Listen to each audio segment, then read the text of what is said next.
Fala pessoal, tudo bem com vocês? Hoje a gente vai falar aqui sobre 7 passos fundamentais para você cuidar da sua saúde mental.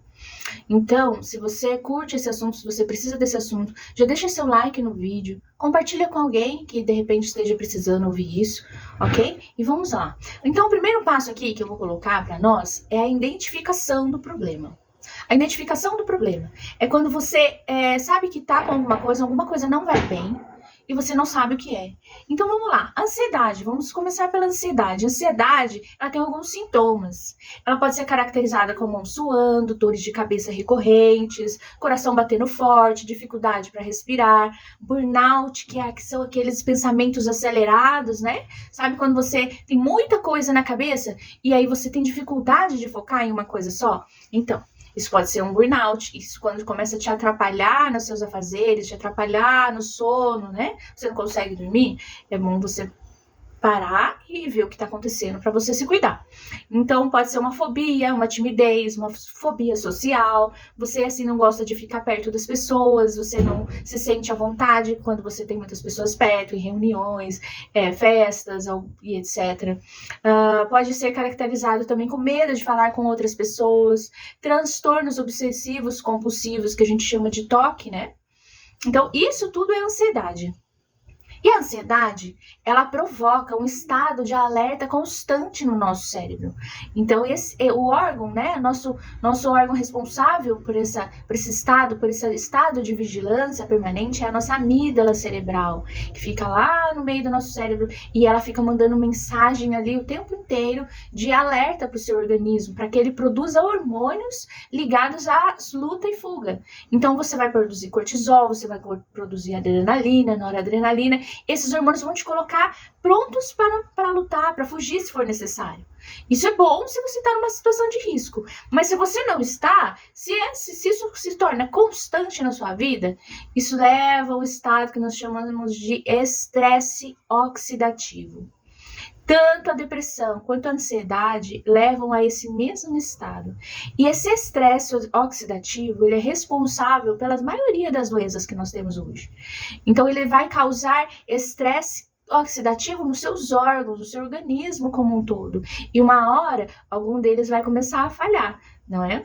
Então, vamos lá. A depressão também pode ser caracterizada como uma tristeza, apatia, sabe quando não tá bom, mas não tá ruim, tá normal, sentimento de tédio por muito tempo, perda da autoestima, do prazer, você já não sente mais prazer naquilo que você sentia antes. Antes você gostava, sei lá, de jogar bola, agora você não liga mais. Antes você gostava de academia, agora tanto faz. Antes você, até para assistir um filme, uma coisa, você já tá cansado, você já perde muito tempo ali para escolher, porque você já não tá, você não tem mais prazer de fazer as coisas. Então, assim, esses episódios, até mesmo transtorno bipolar, né? Tem pessoas que têm episódios ali depressivos com mania, euforia ali alternados. Então, assim, e essa depressão pode ser causada também por perdas muito grandes na vida, pode ser causada pela perda de um emprego, de um relacionamento, pode ser por morte, por luto, não é? Às vezes o luto demora ali em torno de 2 meses para ele poder ser vivido e sarado. Demora um tempo, né? Por torno de 70 dias. Se começa a durar muito mais do que isso, a pessoa naquele luto, naquela depressão, naquela tristeza que não vai embora, chega a hora de você rever. Por quê? Porque todo o estado emocional que é prolongado por muito tempo, ele acaba se transformando em um estado fisiológico.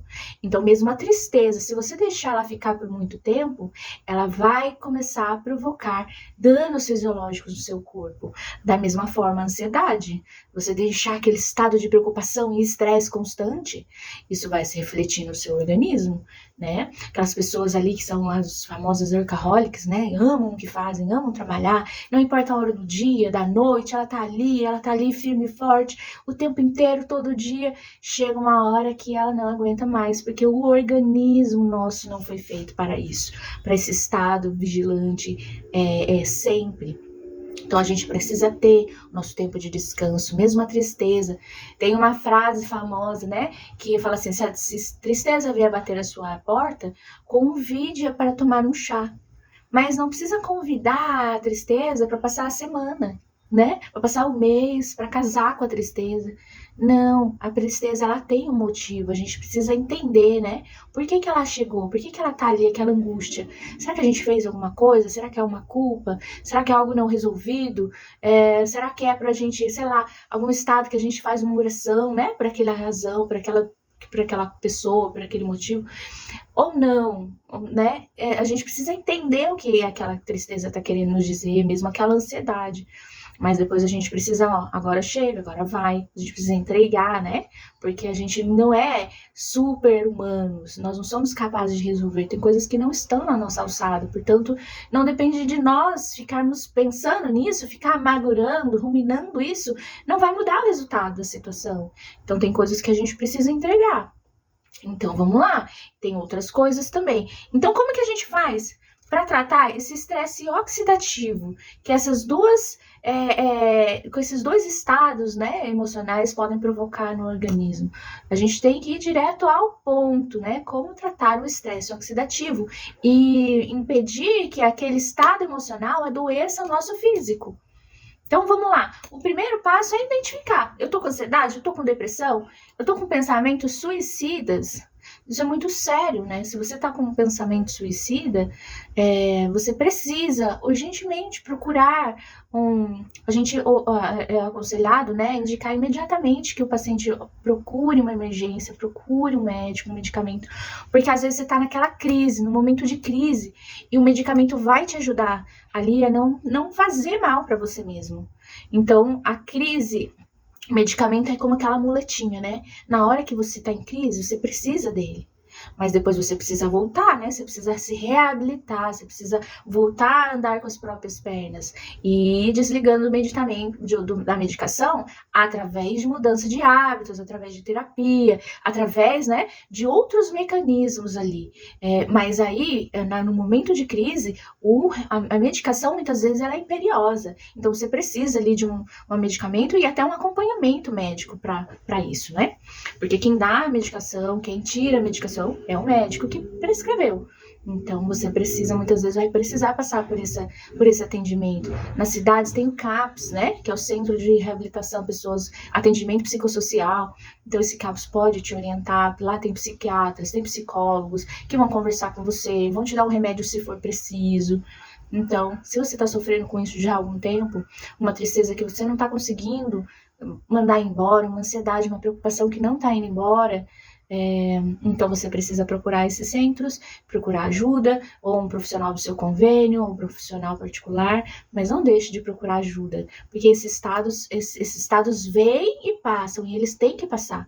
Eles não podem ficar na sua vida te fazendo mal, porque eles prejudicam todas as áreas da nossa vida, né? Então, o segundo passo, que é uma coisa que assim já dá para tratar de bate-pronto, é a disciplina do sono. A desordem no sono, né, a insônia, as doenças relacionadas ao sono, elas são muito prejudiciais, elas podem provocar estados depressivos, estados de ansiedade, então vira aquele ciclo, né, elas provocam, o problema no sono provoca depressão, provoca ansiedade, ansiedade e depressão provocam, alteram ainda mais o seu sono, né? Provocam ainda mais distúrbios do sono. Então é aquele ciclo que não para. Então é preciso nesse momento rever as suas prioridades, né? Como que você está tratando isso? Então tem algumas dicas aqui, por exemplo, estabelecer um horário adequado para acordar e dormir.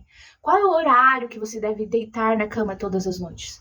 Evitar de passar muito tempo na cama antes, sabe? Deitar na cama 1-2 horas antes do horário estabelecido para dormir, porque daí, talvez no momento que você vai dormir, o seu corpo já está cansado, então você já tem dificuldade ali de iniciar o sono. Então, reservar ali 15, 30 minutos antes do horário de dormir habitual para você deitar na cama, para você descansar.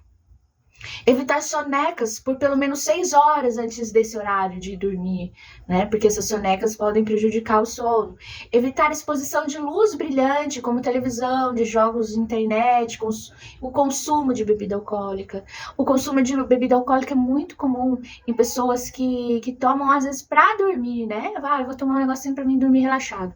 E realmente, a bebida alcoólica, ela vai relaxar mesmo sua musculatura, você vai conseguir pegar no sono, mas ela vai atrapalhar o seu sono durante a noite. Você vai acordar de madrugada, ela vai atrapalhar o seu sono REM, que é o seu sono profundo. Você vai ficar ali num sono superficial a noite toda.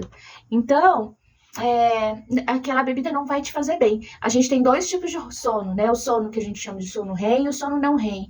O sono não REM é o sono superficial, é aquele período do cérebro que ele está limpando as informações que são inúteis para a nossa vida. E o sono REM é o período do sono profundo, que é onde ele está realmente estabelecendo as conexões neurais de memória. Então, você vai acabar perdendo essa segunda parte, que é tão importante para nós. Então, evite o consumo de bebida alcoólica. Evite a prática de atividade física extenuante antes de dormir, no período noturno, né?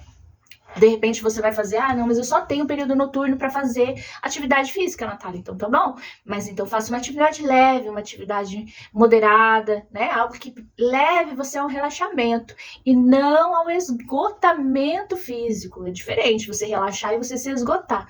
Você dormir porque você relaxou e você dormir porque você está exausto, né? Essa exaustão não é muito legal na hora do sono. É bom você ir dormir porque você relaxou de fato. Então, evitar a ingestão de grande quantidade de alimento por pelo menos 2 horas antes do horário de dormir é importante. Então, se você for dormir ali de estômago cheio, o seu trato gastrointestinal vai estar ali funcionando, atuante, você não vai conseguir dormir bem, né? Então, evite comer comidas pesadas à noite. Estabeleça ali um horário, de preferência ali 6, 7 horas, se você puder ali você colocar para sua última refeição, maravilha, você vai ter aí ainda um período de jejum longo, de 12, 13, 14 horas, que faz muito bem para a saúde. Então, é muito importante. Então, outra sugestão, reservar 1 hora antes de dormir para a prática de atividades relaxantes, tranquilas, como leitura, alongamento, massagem, um banho morno, ouvir uma música tranquila. Esse alongamento é muito legal, é muito interessante fazer, porque você vai dormir, ele vai te proporcionar um estado de relaxamento na hora de você pegar no sono. Então, vai ser muito proveitoso. Esse alongamento muito bom na hora de dormir. Antes de dormir, né? O banho morno, que é relaxante, músicas tranquilas, as luzes amareladas, né? Ou de preferência, né? Ali no breuzinho, à noite. Porque a partir das 9 da noite começa a ser liberada a sua melatonina. Então, essa melatonina, ela vai fazer com que você sinta vontade de dormir, com que o seu sono seja reparador. Então, é importante que essa melatonina seja liberada. Só que ela é inibida com a luz solar, ou a luz branca, ou a luz azul, que a gente chama, né? Então, se você ficar ali de olho no celular, de olho na televisão, ela não vai ser liberada, ela vai entender que está de dia ainda. Você vai atrapalhar o seu ciclo circadiano, que é o que determina todas as nossas funções fisiológicas, né? Que ocorrem durante o dia e que ocorrem à noite, que são cíclicas. Então, se você atrasa o seu ciclo circadiano, acaba atrapalhando todas as outras funções também, de alguma forma. Então, não é legal. Outra coisa que é legal fazer antes de dormir, dar risada. A risada, o riso, ele diminui o cortisol. Então, é excelente você abaixar o cortisol. O cortisol é antagonista da melatonina. Ou seja, se o seu cortisol estiver alto, a sua melatonina não é liberada, ela é liberada de forma muito pouquinha. Então, é muito bom que você abaixe o seu cortisol, deixe as questões ali difíceis, as questões estressantes, as decisões estressantes, para ser resolvidas pela manhã, ao fim do dia. Anota o que você tem que anotar ali e deixe para outro dia. Porque a noite é um momento de relaxamento, não é um momento de tomar decisões, de conversas estressantes, né? Não é um momento de discussões, porque senão você vai realmente atrapalhar o seu sono, vai poder entrar aí numa insônia, vai ter problemas durante a noite, tá bem? Então, o segundo passo, vamos lá. O terceiro passo, na verdade, atividade física. Atividade física é muito importante para lidar com ansiedade e depressão. A prática de atividade física moderada, adequada à situação de cada indivíduo, é fundamental para a melhora do quadro de saúde mental. E ela deve se atentar para o grau de satisfação após a sua prática e verificar os sentimentos. O que você sente após a atividade física? Você se sente jovem? Você se sente com mais vitalidade? Você se sente forte? Você se sente animado? Você se sente feliz? Excelente! Tudo isso é sinal de que aquela atividade física fez bem para você. Agora, se for uma atividade física excessiva ou não seja adequada para você naquele momento, você vai começar a se sentir fraco, você vai sentir tédio, você vai se sentir irritado, você vai se sentir ali estressado, você vai sentir que o treino não foi bom, você vai sair do treino com uma sensação ruim. Então, se você está saindo dos seus treinos com uma sensação ruim, é hora de ligar um alerta ali, porque ele precisa ser ajustado. Não é para você parar de treinar, mas você precisa ajustar. De repente, a intensidade está muito forte. O que acontece com a intensidade do treino? O treino intenso, ele libera ali citocinas inflamatórias, a chamada IL-6, que a gente chama. Essa citocina inflamatória, liberada no cérebro, ela leva ali ela eleva o estado de inflamação, de repente, no cérebro que já está inflamado. Então, se a sua amígdala já está inflamada, você já está com estresse ali, você já está com um problema de ansiedade ou mesmo de depressão, o estresse provocado pela atividade física intensa e excessiva pode ser prejudicial às pessoas que têm esse tipo de coisa. Por isso que elas muitas desistem da atividade física, porque acham que não fez bem para mim. Não adiantou nada. Não é que não adiantou, é porque não estava ajustada à realidade que aquela pessoa precisava. Então, muito delicado isso. A atividade física para esse tipo de pessoa depressiva, pessoa ansiosa, é atividade física moderada ou leve. E isso está nos estudos científicos, não sou eu que estou falando. Se você procurar ali, você vai encontrar estudos científicos falando sobre isso, ok? Então vamos para o próximo passo. Nutrição comportamental e dieta mediterrânea. A nutrição comportamental, o que ela nos diz? As dietas puramente restritivas, elas podem desencadear quadros de ansiedade ou mesmo agravar distúrbios alimentares que a pessoa já tem. Então, a gente não indica assim, faça uma dieta lá, dieta dieta do shake, dieta da lua, dieta disso, dieta do ovo. Não é assim que funciona, porque a pessoa vai restringir tanto, ela muitas vezes vai entrar num estado ali de ansiedade maior do que ela estava.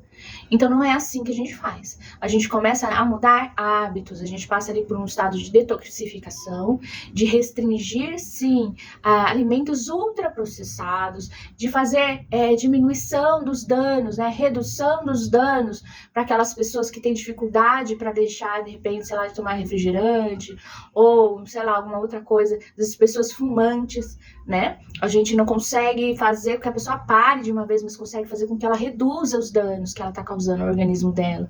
Então tem formas de fazer isso. Então a gente começa por aí, mudando comportamentos tóxicos, comportamentos que causam e provocam o seu adoecimento. A gente vai reduzir os danos, a gente vai restringir produtos ultraprocessados ali, pessoa que sempre está comendo bolacha, salgadinho, né, produtos alimentícios que a gente nem chama de alimento, a gente chama de produto alimentício. Por quê? Porque já passou por muitas etapas de processamento, já recebeu muitos aditivos químicos, realçadores de sabor, e aquilo lá está estragando, às vezes, já a percepção, a sensibilidade da pessoa em relação ao alimento. Então a gente pede para essa pessoa reduzir, fazer uma detoxificação desses tipos de produtos, né? Então a gente vai pedir para isso. E vai inserir o quê? Os princípios básicos da dieta mediterrânea. O que é? Como fazer uma dieta mediterrânea? A dieta mediterrânea, ela foi considerada pela Unesco em 2013 como patrimônio universal da humanidade. Por quê? Porque pelo baixo nível de doenças cardiovasculares, cânceres, na população daquela região, na região do mar Mediterrâneo, que se alimenta prioritariamente dos alimentos que vêm da terra, alimentos mais naturais possível, com peixes, né, com azeite, com gorduras boas. Então, como que ela é? Hoje em dia, o nosso prato, né? A gente vai fazer um prato e a gente coloca ali, né? Tradicional arroz e feijão, a carne é sempre o principal do prato, né? E as folhinhas a gente joga por cima, assim, quando cabe, né? A gente joga umas folhinhas, uma rodelinha, 2 rodelinhas de tomate. Legal, essa alimentação do brasileiro básico. Só que assim não é legal. Esse tipo de alimentação, ele não é o ideal para uma dieta que nos leve a uma vida saudável.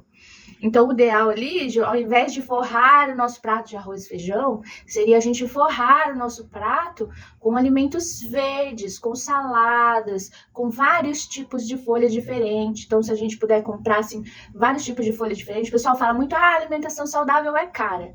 Mas não é que se você for lá pegar um pé de alface que custa, sei lá, R$1,99, R$3, se você comprar 4 desses, você vai gastar ali R$15, você vai ter ali por semana, você vai ter uma alimentação rica em nutrientes, riquíssima em nutrientes. Então, se você conseguir comer esses 4 pezinhos de folhas diferentes toda semana, você já vai estar mudando muito, você vai estar turbinando o seu organismo de nutrientes, de fibra, o seu intestino vai melhorar, a sua pele vai melhorar, o seu humor vai melhorar, você vai produzir mais serotonina, a sua bactéria, a sua flora intestinal vai mudar, você vai ter mais imunidade, você vai ter mais disposição, mais energia. Só com uma simples mudança na sua semana. Você pegar aqueles 4 pezinhos de folhas e inserir durante a sua semana. Então, assim, precisam ser bem lavadinhas, direitinho, né? Você ali tomar ali um antiparasitário de tempos em tempos a cada ano, para evitar ter ali algum parasita no seu intestino, no seu estômago, que vai ficar roubando nutrientes. Que mais? Restrição para carnes vermelhas, você deixa para consumir carne vermelha ali uma vez, no máximo 2 vezes por semana. O resto você dá preferência às carnes brancas, aos ovos, às leguminosas, às folhagens. Então é por aí. E as restrições ficam carnes vermelhas, açúcares e mel. E os ultraprocessados, em geral, como eu já disse, né? Então, também compreende o que? Além da alimentação, a importância do preparo das refeições. A salada ser bem lavadinha, né? Você ter aquele processo ali de lavar, de passar no cloreto de sódio para eliminar as bactérias. Depois você passa ali 40 minutinhos no bicarbonato para você tirar as substâncias agrotóxicos das folhas, se você não puder comprar orgânico. Então tem um modo de preparo, né? Um preparo mais suave, mais natural possível, porque também não adianta você encher seu prato de folha e usar aqueles temperinhos prontos, né? Que vem cheio de sal, cheio de corante, cheio de aditivos, e lambuzar a sua salada com isso. Então tem que tomar cuidado. É uma alimentação, é buscar uma alimentação mais natural com as coisas que vêm da terra, com as coisas que vêm da natureza, ok? Um ambiente tranquilo, amistoso durante as refeições. Então, quando você for se sentar, você ter paz onde você está se alimentando, né? Você poder comer ali com calma, observando o que o seu corpo está dizendo para você. Porque não adianta você comer olhando no celular e nem tá vendo o que você está comendo. Você come tão rápido, em 10, 15 minutos, não dá tempo do seu estômago, do seu aparelho digestivo me liberar, sinalizar para o seu cérebro e dizer que ele está satisfeito.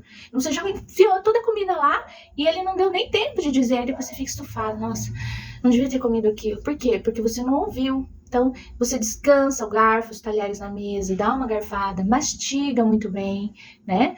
Dá ali 15, 20, 30. O ideal, maravilha, se você conseguir dar 30 mastigadas em cada garfada. Porque aquele alimento já vai bem digerido para o seu estômago. Sua digestão vai ser bem melhor. Ok? Outra coisa também, a hidratação, beber bastante água, né? Em geral a gente fala de 2 litros de água por dia para cada pessoa, mas isso aumenta ou diminui um pouquinho, dependendo de pessoa para pessoa. Fazer mesmo atividade física, praticar a socialização, conversar com alguém que você goste, fazer refeições com pessoas que você gosta, ter proximidade com a produção de alimentos locais, né, com a produção do campo. Você ter esse contato com a natureza é muito importante. Aliás, o contato com a natureza por si só ele é muito terapêutico. Você sair para fazer uma caminhada em lugares que tem árvore, em lugares que tem natureza em volta, volta, é muito importante para a saúde, nossa saúde mental. Você tirar ali os sapatos e ficar pisando numa grama ali por 15, 20 minutos por dia é muito terapêutico, é muito desestressante, vai baixar os seus níveis de cortisol, vai te ajudar a pensar melhor, é muito importante esse contato com a natureza. Então, esse foi o quarto passo. Quinto passo, os alimentos funcionais. Então, se a gente tem ali alimentos funcionais que a gente pode usar ali como cartinhas na manga, né? Para potencializar tudo isso que eu tô falando. Então, vai ajudar eu ter uma vida toda errada, desregrada, ter um monte de maus hábitos e comer lá, sei lá, um chocolate meio amargo, tomar uma cúrcuma e achar que eu tô abafando? Não, não vai ajudar. Não vai ajudar em nada. Então, assim, é um conjunto, né? É um conjunto de possibilidades ali que eles precisam funcionar bem em sinergia para que você tenha o benefício disso. Agora, eu não posso fazer uma coisa, então eu não vou fazer nada? Não, não é assim. Se você não pode, por exemplo, fazer atividade física no momento, mas você pode mudar a alimentação, você pode comer os alimentos funcionais, você pode arrumar o sono, você pode fazer outras coisas, faça. Faça o que está ao seu alcance. Faça o que você pode com as condições que você tem no momento que agora, no hoje. E você, conforme o tempo for passando, você vai conseguir fazer as outras coisas e a sua qualidade de vida vai melhorando cada vez mais. Então, tem ali os alimentos funcionais que a gente pode usar, como a cúrcuma, né? A cúrcuma, aliada com a pimenta preta, elas têm ali duas substâncias, curcumina e a piperina. Elas são anti-inflamatórias. A piperina, ela potencializa o efeito da curcumina.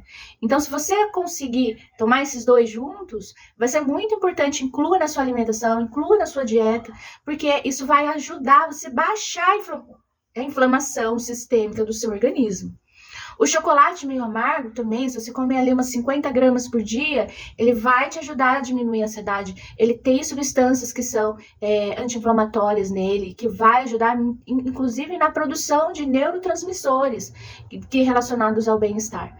Então, o chocolate meio amargo ali, 65%, 70% pelo menos, 50 gramas por dia, vão te ajudar muito. Ah, Natália, mas eu não consigo, eu compro um chocolate, eu quero comer tudo de uma vez. Então, minha dica é, compre cacau.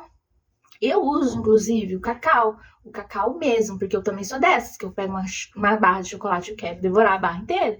Então, com o cacau puro, eu pego ali a colherzinha de cacau, ponho 50 gramas de cacau ali e misturo com alguma coisa, às vezes até com água mesmo, e tomo. E tá resolvido o meu problema. Às vezes eu coloco um abacate, numa banana amassada, e acaba ficando gostoso e fica palatável, né? Fica melhor para você comer. Então, se você tem problema de comer tudo de chocolate como eu, compre o cacau puro e coma as colherzinhas de cacau, que vai te ajudar também. Vamos lá. Probióticos, se você não tem problema com peso, de manutenção de peso, você é uma pessoa magrinha, por exemplo, precisa engordar, você pode até aliar o cacau ali com leite em pó.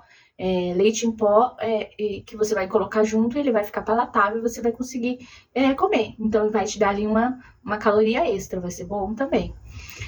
Outra coisa, os probióticos, ali o leite, alimentos fermentados, é muito bom. Por quê? Porque os probióticos, primeiro são as fibras, né? A salada, que eu já falei, né? A aveia, você pode colocar a linhaça ali, outros alimentos que são ricos em fibras, para você poder limpando o seu intestino, né? Fazer o bolo fecal sair facilmente, com a hidratação certa, o seu bolo fecal vai se hidratar e vai funcionar melhor o seu intestino.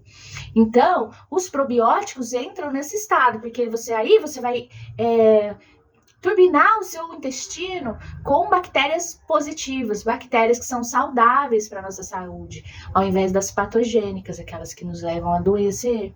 Então, os probióticos vão ajudar nisso. Os prebióticos que estão na folha, na aveia, nas castanhas, vai ser o quê? O alimento dessas bactérias. Você vai dar alimento para elas, elas vão crescer ali, você vai cultivar uma flora intestinal saudável.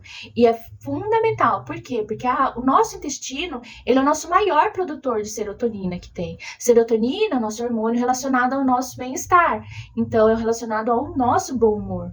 Então, essa serotonina que é fabricada ali, né, que é produzida ali no nosso intestino, ela vai através do nervo vago até a nossa barreira hematoencefálica e ela transpassa ali a nossa barreira hematoencefálica e consegue chegar ali nas regiões cerebrais que são responsáveis por regular nosso humor. Então, é importante que você tenha um intestino saudável e funcionando corretamente para que isso aconteça. Outra coisa são as pimentas do gênero capsicum, que podem ser usadas também, que ajudam diminuir a sua inflamação, vão ajudar no seu humor, são benéficas para a saúde, exceto para pessoas com doenças no trato gastrointestinal, podem ser gastrites, né, tem um estômago mais sensível, não podem comer pimenta, às vezes hemorroida, né, Aí a pessoa deve evitar esse tipo de coisa, mas ela pode comer os outros alimentos, ela pode fazer as outras coisas, né? Então, vamos lá. Sexto passo, né? Mas que eu já falei um pouquinho, mas eliminação dos maus hábitos, consumo de álcool, maconha e outras drogas psicoativas interferem direta e negativamente na nossa saúde mental, principalmente pessoas com predisposição a transtornos do humor. Então a pessoa já tem uma predisposição ali à depressão, ela já teve vários episódios de depressão durante a vida, já teve vários episódios de ansiedade durante a vida, ela tem uma predisposição na família dela, tem pessoas que já tiveram transtornos mentais, já tiveram ali problemas com paranoia, com psicose, essas bipolaridade, essas pessoas não podem consumir esse tipo de coisa, porque isso vai dar, ela vai ter muita predisposição ao vício, ela vai ter muita predisposição a ter crises, né, episódios de crise, episódios de mania, se ela continuar consumindo esse tipo de coisa. Então a gente pede para evitar, principalmente o efeito rebote, porque daí, como essas drogas, elas desregulam o nosso sistema endocannabinoide, que é responsável por regular a nossa produção de neurotransmissores, o que vai acontecer? Os nossos transmissores vão ficar dependentes do uso dessas substâncias para serem liberados. Então, a pessoa não vai conseguir mais sentir prazer nas atividades em que ela não esteja sob o efeito dessas drogas. Ela vai precisar beber para ficar feliz, ela vai precisar beber para relaxar, ela vai precisar beber para dormir, ela vai precisar fumar maconha para relaxar, ela vai precisar fumar maconha para estudar, ela vai precisar fumar maconha para se divertir, para tudo. Então, as atividades que ela faz sã, né, no tempo que ela não está usando, sob efeito dessas drogas, vão se tornar-se entediantes, vão se tornar maçantes, vão se tornar sem graça. Então é importante, né, que nem aqueles realçador de sabores que eles colocam no alimento, né, nos salgadinhos que a gente quer comer, depois você vai comer uma maçã, não tem graça nenhuma comer uma maçã, perde um salgadinho. Então, a mesma coisa vai ser a vida, se a pessoa tem predisposição, se ela tem ali uma alta frequência de utilização de drogas, de álcool, a vida comum vai ficar muito sem graça para ela vai precisar cada vez mais de doses cada vez mais altas para poder conseguir produzir os neurotransmissores que ela produz sob o efeito dessas drogas. Então, evite. E o sétimo e último passo, mas que não é menos importante de forma nenhuma, é a farmacologia. Os remédios, né? O que essa pessoa toma para ansiedade? O que ela toma para depressão? Então, será que é o caso de tomar? Se você está em crise, se você chegou a pensamentos suicidas por causa dessas crises, talvez seja o momento de, sim, procurar um profissional da saúde, um médico que possa te receitar alguma coisa que te ajude a passar por esse momento de crise. Isso não quer dizer que você vai passar a vida tomando um medicamento, isso não quer dizer que você vai passar meses tomando um medicamento, mas esse medicamento vai te ajudar a se levantar no momento de crise, a superar o momento de crise. Quando você conseguir implementar todos esses passos, né, você vai ligar todas as pecinhas do quebra-cabeça, então você vai estar firme, você vai ter estabilidade para você poder deixar o medicamento e seguir com seus passinhos. E o médico vai saber te orientar nesses passos. Então, assim, é muito importante, não é uma coisa que deve ser negligenciada, uma depressão não tratada, uma ansiedade não tratada, uma bipolaridade não tratada, pensamentos suicidas não tratados, pode ser muito nocivo para a sua saúde, pode ser muito nocivo para as pessoas que estão em volta de você, que estão vendo você definhando, adoecendo aos pouquinhos, e às vezes até o seu comportamento, influenciado por essas desordens, transtornos do humor, podem ser transferidas para essas pessoas, e essas pessoas começarem a adoecer por sua causa. Então, não não evite, busque ajuda, busque agir com todas essas possibilidades, busque esse leque de possibilidades que você pode fazer a cada dia e lute porque há uma vida melhor, há uma vida sem esse tipo de doença, há como superá-las. Você está aqui assistindo esse vídeo hoje, então já é um sinal de que você superou todas as dificuldades anteriores, você chegou até aqui, mas eu tô aqui para dizer que é possível uma vida com mais qualidade, é possível ter uma vida melhor a partir de uma série de comportamento ali que você vai desenvolver ao longo do tempo para você ter uma vida melhor. Você não vai conseguir mudar tudo isso ao longo do tempo, mas o vídeo tá aqui, você pode assistir quantas vezes você quiser, você pode vir aqui de tempos em tempos e relembrar tudo isso para que você consiga atingir seus objetivos e se afastar daquilo que te adoece, tá bom? Gostou do vídeo? Curte, já deixa aquele like esperto pra nós, envie esse vídeo pra alguém que esteja precisando ouvir essas palavras, que pode ser muito útil pra essa pessoa. Então envie esse vídeo e vamos junto, continue acompanhando os vídeos aqui do canal, que tenho certeza que vai te auxiliar nesse processo aí, nessa jornada rumo a uma vida melhor. Até mais, valeu!